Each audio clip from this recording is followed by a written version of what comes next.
मेरी माँ ने बड़ी कोशिशों के बाद मेरी शादी के लिए हामी भरी थी। शादी हमारे घर से ही हो रही थी और मैं बेहद खुश और उत्सुक थी। अपने होने वाले पति का बेसब्री से इंतजार कर रही थी।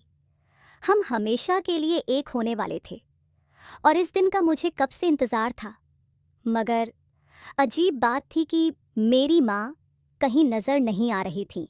मैं दुल्हन की तरह सजी हुई बैठी थी और मेरी तरफ से शादी में बस मेरी माँ ही थी, क्योंकि हमारा और कोई रिश्तेदार नहीं था। काफ़ी देर इंतज़ार करने के बाद मैंने अपने मंगेतर राजेश को फ़ोन किया, पर उसका फ़ोन नहीं लग रहा था। फिर मैंने माँ को फ़ोन किया और पूछा, माँ, आप कहाँ हो? अब तक क्यों नहीं आई? माँ ने घबराई हुई आवाज़ में कहा, मैं आ रही हूँ, तुम अपना ध्यान रखना और घर पर कोई भी आए तो दरवाज़ा मत खोलना। मैंने हैरान होकर माँ से पूछा, ऐसा क्यों कह रही हो? राजेश आने ही वाला होगा। माँ ने कहा, राजेश आए तब भी दरवाज़ा मत खोलना, बस जैसा मैं कह रही हूँ वैसा करो। फिर उन्होंने फ़ोन काट दिया। करीब 10 मिनट बाद दरवाजे पर किसी ने दस्तक दी। मैंने पूछा, कौन है? बाहर से आवाज़ आई, मैं हूँ, जल्दी दरवाज़ा खोलो। मैंने दरवाज़ा खोला तो माँ बेहद घबराई हुई थीं।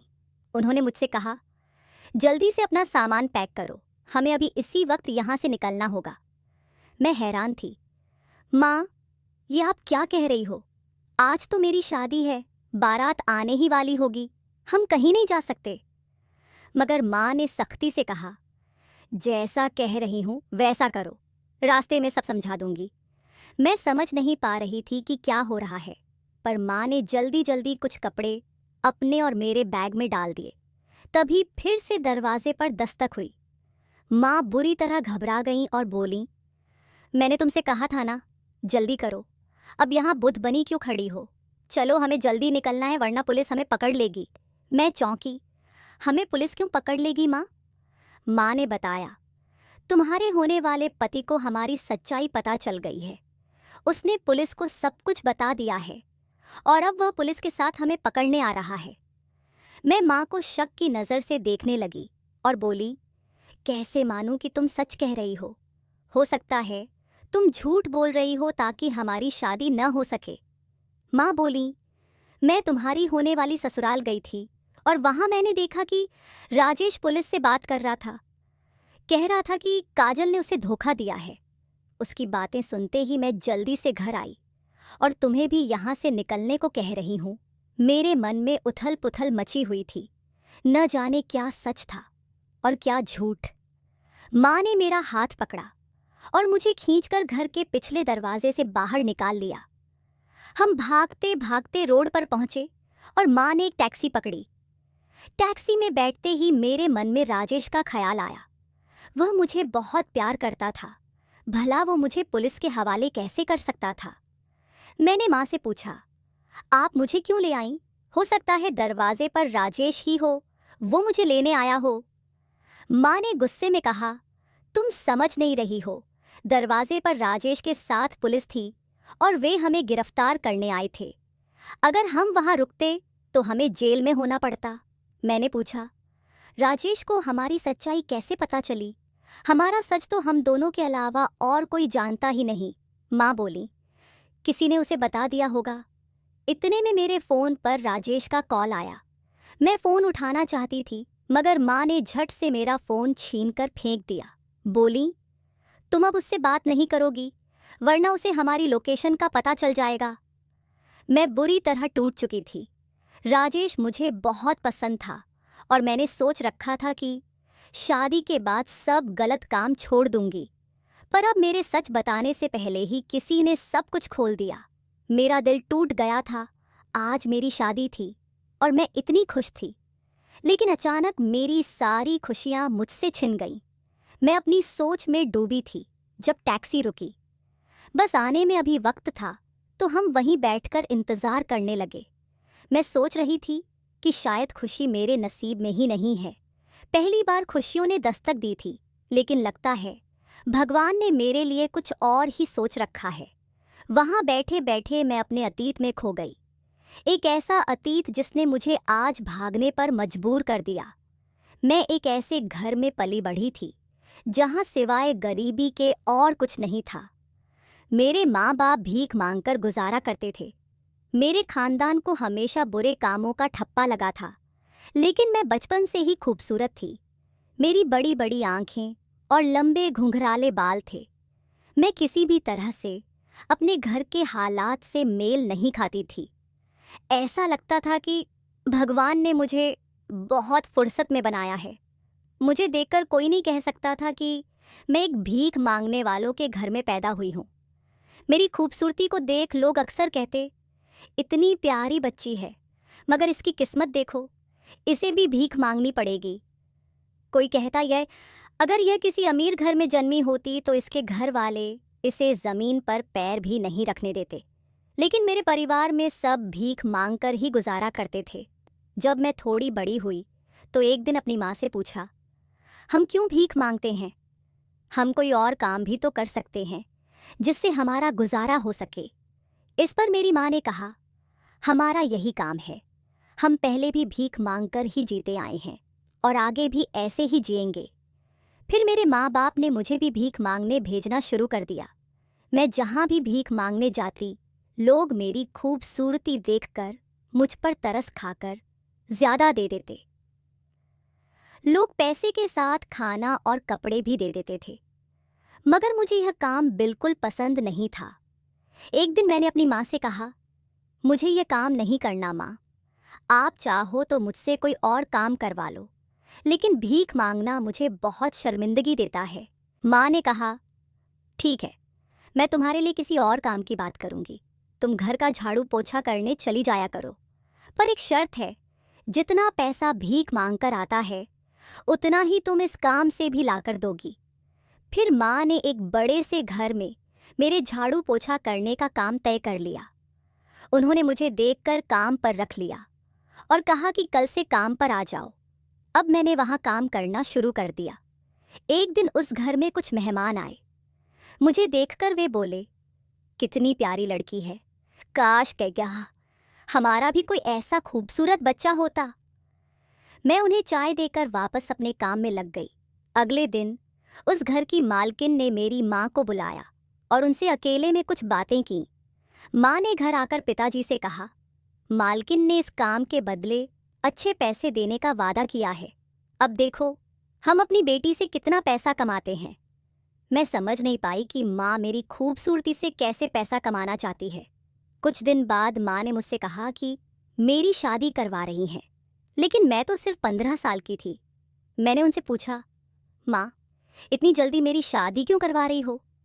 माँ ने कहा, हमारे यहाँ लड़कियों की जल्दी शादी हो जाती है। मैं चाहती हूँ कि तुम जल्द से जल्द एक बच्चा पैदा करके मुझे दे दो। मैंने हैरानी से पूछा, माँ, मैं अपना बच्चा आपको क्यों दूंगी? माँ ने कहा, जैसा मैं कहती हूँ वैसा ही करो, तुम सब कुछ समझ जाओगी। कुछ दिन बाद मेरी शादी कर दी गई। मुझे नहीं पता था कि मेरी शादी किससे हुई है। शादी की रात मुझे एक अंधेरे कमरे में भेज दिया गया, जहाँ मेरा पति भी था, लेकिन वहाँ इतनी अंधेरा था कि न मैंने उसे देखा और न उसने मुझे। सुबह जब मेरी आंख खुली तो वह कमरे में नहीं था।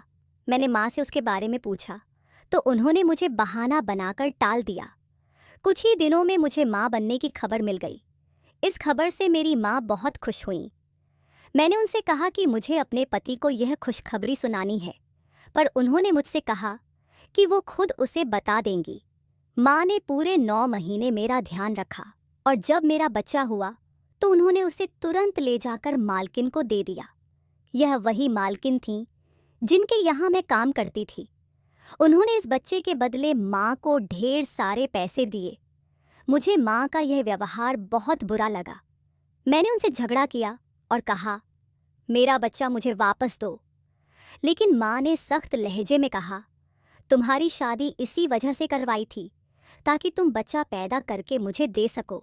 मालकिन ने इसके बदले मुझे अच्छे पैसे दिए हैं। तुम तो खुश होनी चाहिए कि तुम्हारा बच्चा अब एक अच्छे घर में पल बढ़ेगा। मैं चुप हो गई, क्योंकि मैं तो अपने पति को भी नहीं जानती थी कि वह कौन है और कहाँ रहता है। कुछ ही दिनों के बाद माँ ने मुझसे कहा कि उन्हें मुझसे एक और बच्चा चाहिए। उन्होंने बताया कि एक दूसरी मालकिन है जो चाहती हैं कि मैं उनके लिए एक और बच्चा पैदा करूं। मैंने माँ को गुस्से में कहा, अब मैं और बच्चे पैदा नहीं करूंगी, तुम ये काम किसी और से करवा लो। माँ ने गुस्से में कहा, अगर किसी और से हो सकता तो क्या मैं तुझसे कहती? मालकिन को तुझ जैसा खूबसूरत गोरा चिट्टा बच्चा चाहिए। उस रात फिर मेरा पति मेरे पास आया, लेकिन कमरे में वही अंधेरा था। मैंने उससे पूछ ही लिया, तुमने आज तक मुझे देखा भी नहीं और मुझसे शादी क्यों की? क्या तुम भी मेरी माँ के साथ मिले हुए हो? तुम्हारा भी मकसद सिर्फ बच्चे पैदा करना है? मेरे पति ने मुझसे कहा। उसने बताया कि वह मजबूरी में मुझसे शादी करने के लिए तैयार हुआ था। उसे पैसों की सख्त ज़रूरत थी, इसलिए मेरी माँ ने उसे शादी के लिए पैसे दिए थे। उसने कहा, मैं ये सब मजबूरी में कर रहा हूँ। मेरे पिता बहुत बीमार हैं और उनके इलाज के लिए मुझे पैसों की ज़रूरत है। मैं नहीं चाहता कि मेरे परिवार को इस बारे में पता चले, क्योंकि मैं ऐसा बुरा इंसान नहीं हूँ। मेरी मजबूरी ने मुझे यह सब करने पर मजबूर कर दिया है। इसी वजह से मैंने आज तक अपना चेहरा तुमसे छिपा रखा है। मैंने उससे कहा, तुम मुझसे अपना चेहरा क्यों छिपा रहे हो? अगर तुम मुझे दिखा भी दोगे तो मैं वादा करती हूँ कि तुम्हें पहचानने से भी इनकार कर दूंगी। लेकिन उसने मेरी बात नहीं मानी और चला गया। कुछ दिनों बाद मैं फिर गर्भवती हो गई और बेटे को जन्म दिया। मेरी माँ ने फिर से मेरा बच्चा उठाकर किसी बंगले की मालकिन को दे दिया और बदले में बहुत सारे पैसे ले आई। अब तो माँ का लालच और बढ़ गया था।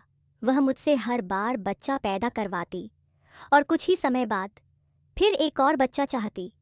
यह सिलसिला चलता ही जा रहा था। इस बार जब मैंने एक और बेटे को जन्म दिया तो उसे देख मुझे एहसास हुआ कि वह शायद अपने पिता पर गया है।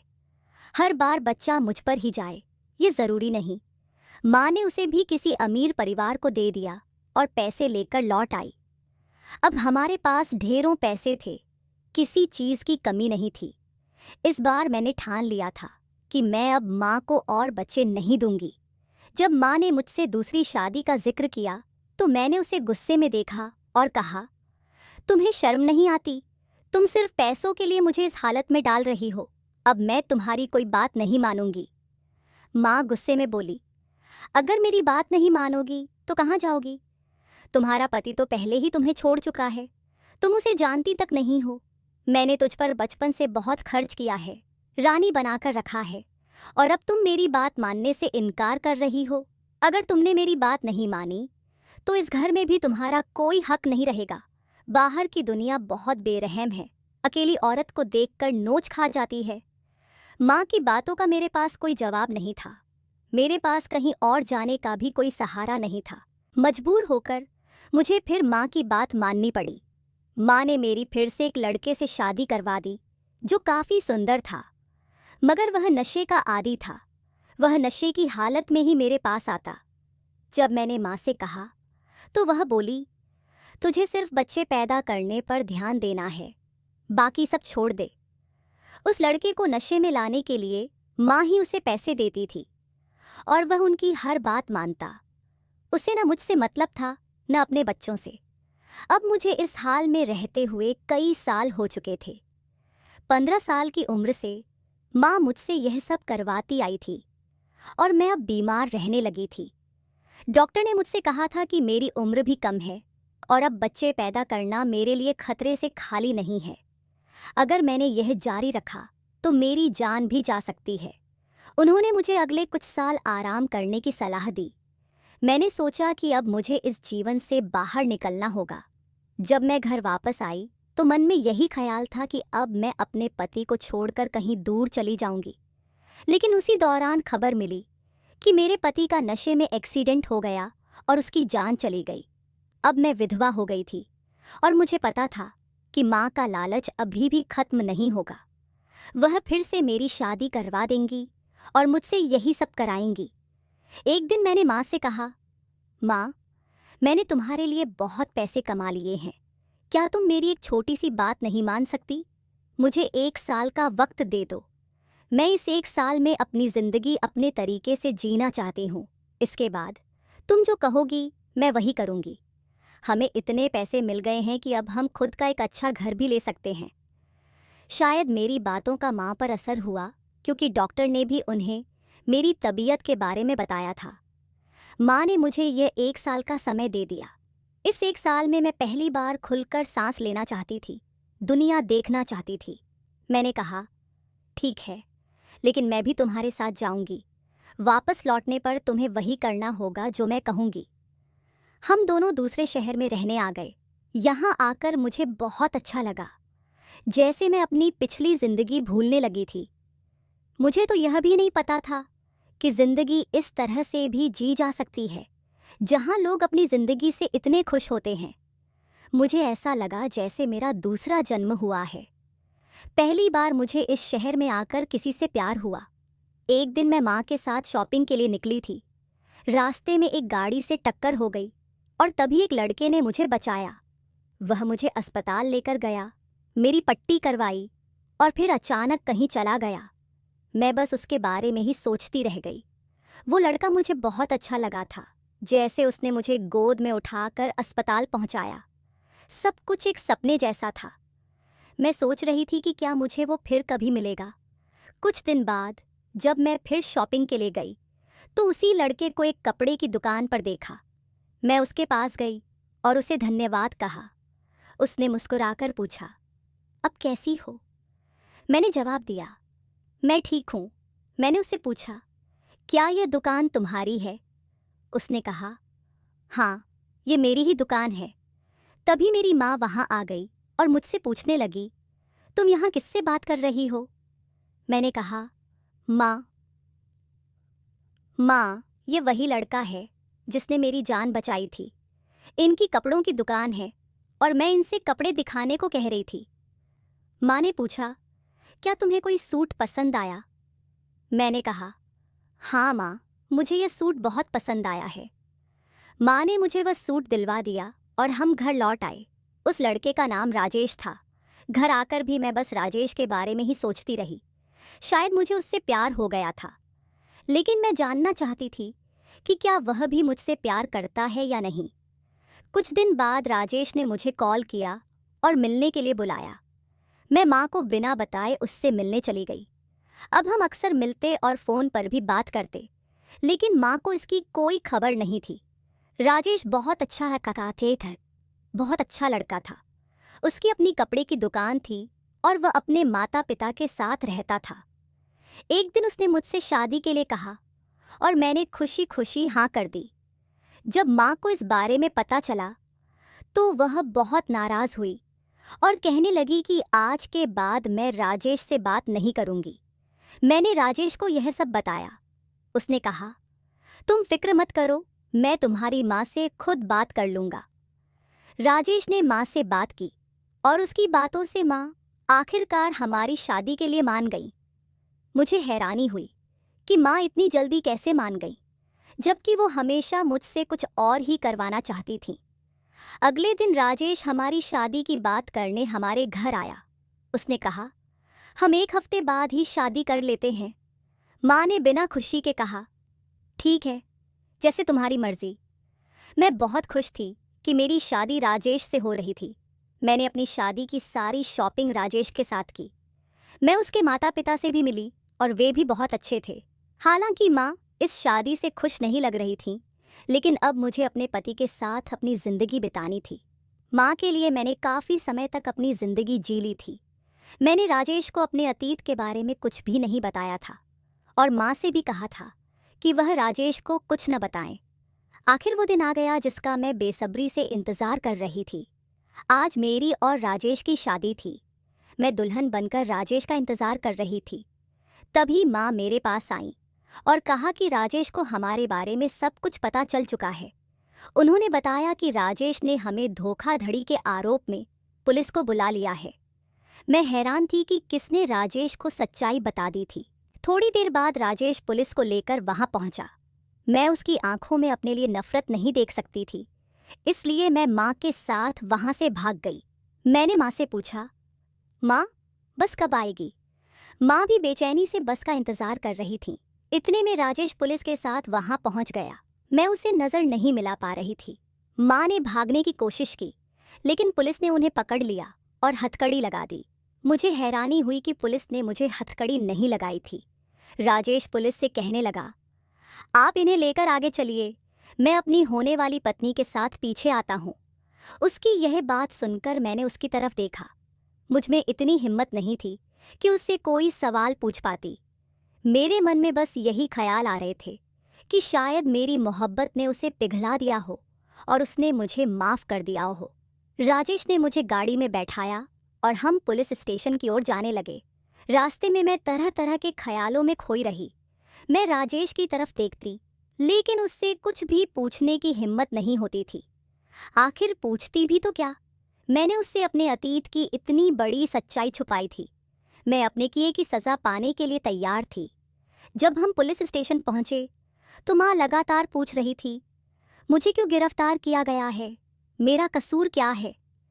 तभी राजेश ने जवाब दिया, तुम्हें छोटे बच्चों को बेचने के आरोप में और अपनी ही 15 साल की बेटी का बचपन बर्बाद करने के जुर्म में गिरफ्तार किया गया है। मैंने हैरत से राजेश की तरफ देखा और पूछा, तुम्हें ये सब कैसे पता चला? उसने जवाब दिया, उस दिन दुकान पर मैंने तुम्हारी माँ को पहचान लिया था, पर मैंने और तुम्हारी माँ ने तुम्हें कुछ नहीं बताया। दरअसल मेरे घर की हालत ठीक नहीं थी। पिताजी नौकरी करते थे, लेकिन उनके एक्सीडेंट के बाद घर की सारी जिम्मेदारी मेरे ऊपर आ गई। उस वक्त काम कभी मिल जाता तो कभी नहीं। ऐसे में मेरी मुलाकात तुम्हारी माँ से हुई। उन्होंने मुझसे कहा कि एक काम के बदले में मुझे पैसे मिल सकते हैं। मैंने पूछा, कौन सा काम? तो उन्होंने बताया, तुम्हें मेरी बेटी से शादी करनी होगी और उसे प्रेग्नेंट करना होगा, लेकिन बच्चा और मेरी बेटी पर तुम्हारा कोई हक नहीं होगा। पहले तो मैंने मना कर दिया, लेकिन घर की हालत देखकर मुझे मजबूरी में उनकी बात माननी पड़ी। हमारी शादी हो गई और मुझे तुम पर बहुत तरस आता था, लेकिन मन में शक था कि शायद तुम भी अपनी माँ के साथ मिली हो। बच्चे के जन्म के बाद मुझे तुमसे मोहब्बत हो गई थी। मैंने तुम्हारी माँ से कहा कि मैं तुम्हें अपनी दुल्हन बनाकर अपने घर ले जाना चाहता हूँ और अपनी ज़िंदगी इज्जत के साथ जीना चाहता हूँ, लेकिन तुम्हारी माँ ने सख्ती से मना कर दिया और मुझसे कहा कि मैं तुमसे तलाक ले लूँ। मैंने मजबूरी में तलाक के कागजात पर साइन कर दिए, क्योंकि मैं तुम्हें ज़बरदस्ती अपने साथ नहीं रखना चाहता था। फिर मैंने फैसला किया कि मैं तुम्हें भूलकर अपनी ज़िंदगी आगे बढ़ाऊंगा और इस शहर में आकर काम करने लगा। मैंने बहुत मेहनत की और अपनी दुकान बनाई, लेकिन मैं तुम्हें नहीं भुला पाया और हमेशा भगवान से यही प्रार्थना करता था कि तुमसे दोबारा मिलूं। और फिर एक दिन मेरी दुआ कबूल हुई, तुमसे मिलना हुआ। राजेश ने आगे बताया, जब मैंने तुम्हारी माँ से दोबारा शादी की बात की तो उन्होंने फिर से वही शर्तें रखीं, लेकिन अब मैं मजबूर नहीं था। तुम्हारी माँ ने हमारी शादी रोकने के लिए कई कोशिशें की, ताकि वह तुम्हें बस पैसे कमाने का जरिया बनाकर रख सके। इसलिए मैंने पुलिस को सारी सच्चाई बता दी। पुलिस को बताने के बाद तुम्हारी माँ ने सुन लिया और तुम्हें लेकर भागने की कोशिश की, पर हम तुम्हारा पीछा करते हुए यहाँ तक पहुँचे हैं। राजेश की सारी बातें सुनने के बाद मुझे समझ आया कि वह ही मेरा पहला पति था। यह जानकर मैं बहुत खुश हुई और फिर मैंने राजेश से कहा, अब मेरी माँ को अपनी गलती का एहसास होने तक जेल में ही रहना चाहिए। राजेश ने मुझे तसल्ली दी और कहा, तुम फिक्र मत करो, जब तक उन्हें अपने किए का एहसास नहीं हो जाता वह जेल में ही रहेंगी। उसके बाद मैं उन्हें बाहर निकालने का सोचूंगा। उसी दिन राजेश और मेरी मंदिर में शादी हो गई। हम दोनों बहुत खुश थे। मैंने भगवान का धन्यवाद किया कि उसने मुझे नर्क जैसी जिंदगी से निकालकर इतने अच्छे पति का साथ दिया। दोस्तों, मुझे उम्मीद है कि आपको हमारी कहानी पसंद आई होगी। अगर कहानी अच्छी लगी हो तो वीडियो को लाइक करें, चैनल पर नए हैं तो सब्सक्राइब करें और नोटिफिकेशन बेल को भी ज़रूर दबाएं, ताकि अगली अपडेट सबसे पहले आपको मिल सके।